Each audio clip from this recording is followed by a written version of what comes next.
Écoutez, le choix du CRUE pour la commune de Douai-en-Anjou, Douai-la-Fontaine au préalable, est quelque chose pour nous de naturel, puisque depuis de nombreuses années, lorsqu'on a des projets structurants à conduire sur la ville, voire avant sur la communauté de communes, on faisait appel régulièrement au service du CRUE, qui nous apportait son analyse à la fois technique, financière de l'approche du projet. Dans ce cadre-là, nous avons travaillé avec le CRUE dès début des années 2000, la restructuration de la mairie. Ensuite, nous ont accompagnés dans une réflexion autour de réaménagement de la place des Fontaines sur son aspect environnemental et paysager. Et puis très dernièrement, toujours sur le site de la place des Fontaines, dans une restructuration complète d'un îlot complet avec destruction de bâtiments et recomposition d'un immeuble sur 3 étages comportant 22 logements à destination locative. Ben écoutez, l'espace enfant-jeunesse est pour nous un projet politique réfléchi dès 2014-2015. L'objectif était de regrouper en un même lieu, sur un même bâtiment, tous les intervenants justement qui interviennent dans le cadre de la politique enfant-jeunesse, qu'ils soient institutionnels ou de type associatif. Ça peut être dans le cadre du CCRS, proprement dit, la politique jeunesse portée par la collectivité. Ça peut être l'action jeunesse du centre social. Ça peut être également des actions portées dans la protection de l'enfance, portées par le département à travers la Maison des Solidarités,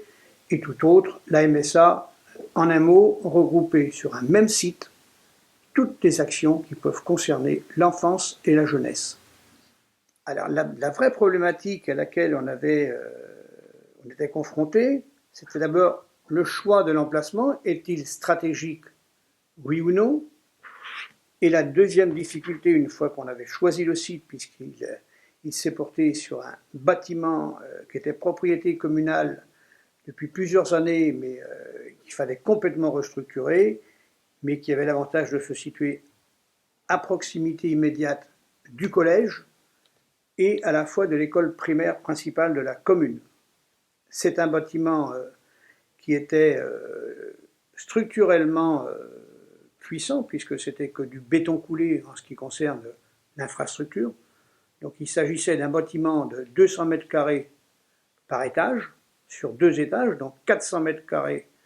de bâtiments à complètement restructurer, avec évidemment la problématique accessibilité à l'étage, puisqu'on accueille du public, et avec une possibilité, puisque l'emprise au sol le permettait, d'une extension possible. C'est dans ce cadre-là que nous avons sollicité le CRUE pour nous accompagner à la fois dans cette démarche de capacité de pouvoir retraiter ce bâtiment, en définir le périmètre exact, et puis une approche architecturale permettant de répondre à la problématique des différents lieux de rencontre à mettre sur le site, qu'ils soient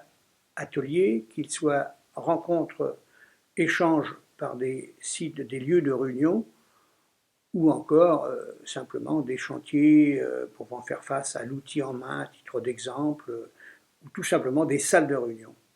pour que les professionnels liés à la jeunesse puissent organiser sur ce même site ce type de réunion dédiée à la jeunesse. Alors, le concours du CRUE pour nous était quelque chose d'indispensable afin de nous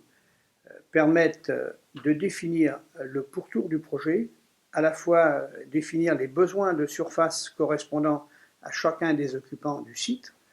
nous accompagner aussi dans la problématique architecturale, dans ses grandes lignes, nous accompagner également dans la réflexion du montage financier et du coût final, et puis enfin, et c'est le terme de l'opération où la CRUE nous accompagne, c'est de définir le cahier des charges qui nous permettrait de lancer un appel d'offres afin de recourir à un architecte qui soit le plus approprié, mais avec une définition de projet écrite et claire pour que le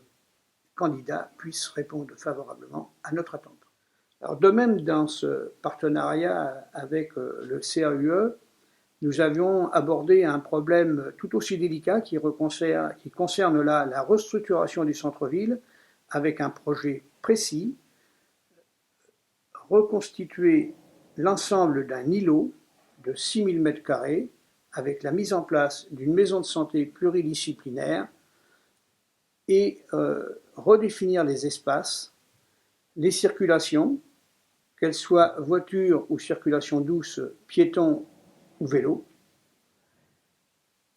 avec tout le cahier des charges, et redéfinir également les proportions des espaces circulés et des espaces publics. La maison de santé pluridisciplinaire, pour nous, c'était un choix politique porté en réflexion depuis 2015, avec ce choix politique fort qui a été de positionner cette maison de santé au cœur du centre-ville, qui, à notre avis, est un objectif fort, mettre à proximité des gens cette maison pluridisciplinaire et en même temps apporter un flux important en centre-ville qui permettra certainement, du moins on l'espère et on le souhaite, soutenir le commerce local. Pour ce faire, l'appui du CAUE nous a été très précieux, car avec les capacités qui sont les siennes, d'abord en partant d'exemples vécus et en définissant un peu les contours de notre projet, le CAUE a su nous définir là encore un cahier des charges qui correspondait à la fois aux besoins de mise en place d'une maison de santé, c'est-à-dire inventorier les professionnels touchés, définir les espaces partagés par chacun des professionnels, avec chacun leur spécificité, et également redéfinir tout l'espace public en donnant une cohérence à l'ensemble du projet de cet espace de 6000 m² en cœur de centre-ville.